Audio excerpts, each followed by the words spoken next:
Welcome to our last lecture.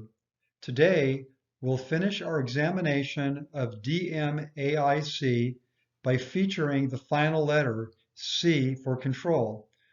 I'll share 3 tools to help you control your operations: run charts, control charts, and process capability. We'll discuss how to create run charts, go through an overview of control charts, and create 2 different types of control charts. Then we'll wrap up the lesson by examining process capability. So let's continue. It makes sense that we explore run charts before we move into control charts because without the former, you can't make the latter. In its basic form, a run chart plots data over time. A production operator or a quality technician or someone else close to your operation collects data over extended time periods. They do this by using real-time data or by reviewing and recording historical data. It is also becoming increasingly popular for computer programs connected to machinery or equipment to produce run charts. Rather than sorting through and analyzing numbers over extensive periods of time, a run chart provides you with the opportunity to quickly see what's happening. The stock market is a good example. It is possible to see how the stock market, specifically the Dow Jones Industrials, performs, not only in the past week or month, but since the beginning of the 20th century. At first, you may want to plot some data with a run chart just to get a feel for your process. Is it going up or down? Is it flat, or is it hard to determine? When you use a run chart, it's much easier to detect patterns or trends as compared to just looking at numbers. For some reason, we get more out of looking at pictures than we do numbers. After you increase your familiarity with the process by using a run chart, I recommend that you create a few basic targets that are related to improving output, reducing cost, or increasing customer satisfaction. For example, you may determine that to keep up with customer demand, your production output must be at least 20 units per day. Consequently, when you plot data and review your run chart, you'll be comparing output to this performance measurement. After you use a run chart for a while and become comfortable with it, you'll probably want to transition using a control chart. As you'll see in just a few moments, a control chart is essentially a run chart with statistical parameters and requirements added. A good way to move towards control charts is to use a run chart to determine the level of defects. When you do this, you form subgroups to indicate the level of undesirable output. For example, during the startup of a new process, a production operator may record the number of non-conforming products that occur. Let's talk more about subgroups. Subgroups are a logical way to group output one day's production, for example. You can create them by comparing the number of non-conforming product to the number you produce. Assume that an operator runs a piece of equipment that produces metal washers. The critical value of these washers is the concentricity of the center opening. For the first 5 days of production, the operator records the following data. Subgroup 1, on day 1, 12,500 made, 39 non-conforming. Day 2, subgroup 2, 14,200 made, 48 non-conforming. Day 3, subgroup 3, 15,300 made, 63 non-conforming. Day 4, subgroup 4, 13,500 made, 73 non-conforming. And day 5, subgroup 5, 14,500 made, 61 non-conforming. On this slide, you can see a chart that the operator uses to convert the data to percentage of non-conforming, and then you can see that they plot the data over 5 days to see the trend. This run chart helps us see that the percentage of non-conforming peaks on day 4 subgroup, but then decreases on day 5. I wonder where this process goes after day 5. We'll have to find out another time since it's time to move on to control charts. Control charts are trend lines or run charts that you supplement with additional horizontal lines that indicate whether a problem is present. In more elegant terms, control charts determine the amount of variation in a process. Control charts first made their appearance in the United States during the 1920s. We can thank Walter Shewhart for conceiving and using control charts in his research at Bell Laboratories in 1924. Shewhart's book, The Economic Control of Quality of Manufactured Product, published in 1931, set the stage for future control chart use. Unfortunately, companies did not begin to widely use them until the 1980s. Although the US military used control charts during World War II, it was not until 30 years later, due in great part to Dr. Deming's work, that firms began to apply them. This is not surprising since control charts require a proactive approach to quality management, which did not materialize until far into the future. Control charts use statistics to solve decision problems. A continuing decision problem, as you might imagine, requires perpetual attention. You need to make frequent decisions on whether to take a course of action. A perfect example is personal investments. Every day, an investor needs to decide if he or she should buy or sell. This is a persistent and unceasing problem that requires almost continuous attention. No decision about investments is ever final. Since conditions constantly change, investors need to decide whether to consider other options. In a business context, you face similar decisions. Referring to our washer manufacturing example that we talked about earlier, you need to decide to modify the process or accept it as is. It's important to note that control charts are not just for manufacturing. You can use them in an office environment. In fact, they are suitable wherever you have a repetitive process.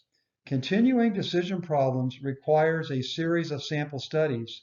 You make a decision on whether or not to take action based on your evaluation of each sample.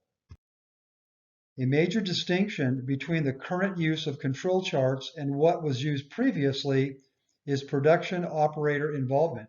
Previously, quality engineers or technicians performed most of the charting and interpretation. Today, process owners have this responsibility. They use control charts to truly make a difference and impact quality at the source. There are many different types of charts that you can use depending on the population under review and the specific example. We don't have time to discuss them all, but we will take a look at two of the more popular types, X-bar and R charts, and P charts. If you remember the normal curve presented earlier in class, you should be in good shape. When you construct an X-bar and R chart, you need to use the following elements: a scale for time along the x-axis, a scale for volume along the y-axis, a chart for means and a chart for range, a center line for each chart that represents the mean for the observed values, and calculated control limits for each chart. Let's say that we're in the power supply manufacturing business. We want to reduce voltage process variation. So we decide to give control charts a try. We first collect data over time regarding the observed voltages and then calculate a mean. We take 3 samples a day, our subgroups, over a 20-day period and determine the daily voltage means and the range of the 3 daily samples. The daily means for each of the 3 samples are what are represented numerically in this slide. The range for each of the daily 3 samples is also presented. So we have a subgroup of size 3, which is small n, and 20 subgroups, which is capital N. We will need to use constants in our control chart formulas.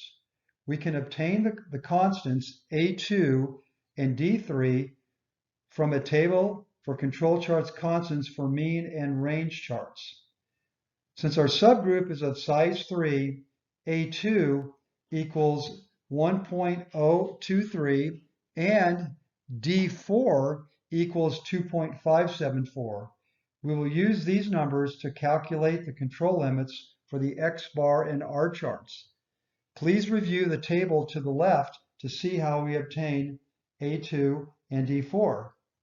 Our first calculation is to find the mean of the means, better known as X bar bar. For our 20 daily means, X bar bar equals 54. Next, we determine the mean of the ranges.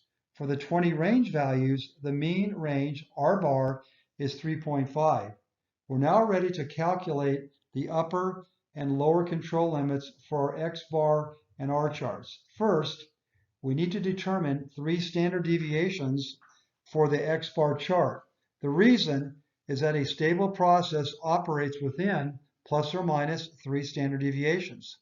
We find 3 standard deviations by multiplying A2 by R bar. You can now see that A2 helps us find the standard deviation efficiently. It's 1.023 times 3.5 equals 3.58, and we can round that off to 3.6. Now that we have 3 standard deviations, we determine our control limits as follow. The upper control limit for X bar chart equals X bar bar plus 3 standard deviation equals 54 plus 3.6 equals 57.6. The lower control limit for the X bar chart equals X bar bar minus 3 standard deviations. So it's 54 minus 3.6 equals 50.4. The upper control limit for the R chart equals D4 times R bar. So it's 2.574 times 3.5 equals 9. And the lower control limit for the R chart equals 0. This is due to the subgroup size being less than 7. I believe that we're ready to construct our X bar and R control chart. So what we do is we take a look at the data here, and we see at the top of this chart, we have our upper control limits, our lower control limits for the X bar and the X bar bar, and also for R bar. So we have 20 days, we see the mean, and we see the range. And what we do then is we use this information to plot the graph that you see on your slide for X bar and also for the range. But there's trouble. Let me explain. A control chart reveals common causes, uncontrollable, and special causes, controllable of variation. Special causes of variation are those that alter the shape of a process. A stable process has only common causes of variation and produces output that falls completely between the upper control limit and the lower control limit, or the UCL and LCL. An unstable process generates output, special causes of variation outside the UCL and LCL. Our X bar chart reveals a significant out of control situation. This is because we have numerous data points, 60% of them, 12 out of 20, outside both the upper and lower control limits. This is not surprising given our wide variance as seen in the daily sample means. Our R chart is in good shape since no calculations are outside the control limits. We need to take steps to improve our process so that our data points fall inside the UCL and LCL. We have a lot of work to do, especially for the mean of day 15 that is off the chart. Let's look at another type of control chart. P-charts are great for looking at the proportion defective in a population. It is suitable for a binomial distribution where you describe a quality characteristic as either acceptable or defective. Examples of defective characteristics are cars that don't start or instruction manuals with missing sections. Let's look at a company that prints 1,000 instruction manuals each day during a 25-day period work month. They report the following number of daily defectives for the most recent month, which you see here on your slide. The total number of defectives is 998, which you get by adding up all the defectives for the 25 days. The central line, P bar, for a P chart equals the process proportion defective. We find it by dividing the total number of defectives by the total number of items. We divide 998 by 25,000 and find it to equal 0.03992 rounded to 0.04. To find the UCL and LCL, we need to calculate the standard error of the proportion for samples. It equals the square root of P bar times 1 minus P bar divided by the daily output. Mathematically, you can see it in the center of your screen where it's the square root of 0.04 minus 1 minus 0.04 divided by 1,000 equals 0.0062.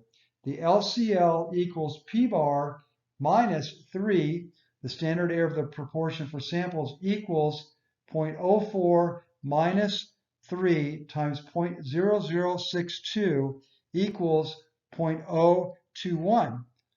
And the UCL equals 0.040 plus 3 times 0.0062 equals 0.059. We're ready to make the P chart. We convert the daily defectives to percentages by dividing by 1,000 the daily output. We need to check if all sample proportions fall between the UCL and LCL. We have 3 days, days 19, 21, and 24, where we exceed the UCL. Our process is not in statistical control. We need to check to determine the nature of these special causes of variation. Okay, we've gone over the basics on control charts. As with many of the topics in Six Sigma and quality in general, there's more to learn. There are several more applications and different types of charts, including the C charts, control charts for non-conformances, the U charts, control charts for non-conformities per units, and PN charts, control charts for number of defectives. Before we move on to our next topic, process capability, take note and follow these guidelines to successfully use control charts. First, make a determination of what problems you will attack and for what purpose. What do you desire? This initial approach will then lead the way towards data collection and analysis. Remember, no plan, no data. Number 2, review the various control chart options and decide which one is best suited for your application. Number 3, run a pilot and review the voice of the process frequently to hear what it tells you. Number 4, look for special and common causes and encourage process owners to take corrective action. And number 5, as you eliminate special cause, strive to reduce control limits to better control common causes. Recalculate control limits on a periodic basis. Let's move on to process capability. No operations activities can produce identical results time after time. We've already established this principle in our discussion on variation. In the case where a buyer's desired range for the quality of a product is close to the natural tolerance of a process, there should be little difficulty in meeting requirements. However, if a buyer wants a narrower range than you can deliver, the buyer won't be happy. If you know for certain that you can't meet your customer's requirements, how should you proceed? I certainly don't recommend that you give it a try and wait until your customers complain or find another supplier. Ideally, you need to know about this type of thing before a buyer brings it to your attention. To remove the guesswork out of knowing if you can or cannot meet customer requirements, use process capability. The slide that we have here, the graph that we have, is a graphical depiction of process capability. This picture should look familiar. It's the normal distribution, and it's a control chart turned on its side, complete with UCL and LCL. When customer specification limits, the upper SL and the lower SL are outside the UCL and LCL, a process is capable. However, if the USL and LSL are inside the UCL and the LCL, a process is incapable. This is all well and good, but how do we quantify these situations? Fortunately, we have two formulas to rely on. The first one is called the capability index, CP, and the second one is capability index with centering, CPK.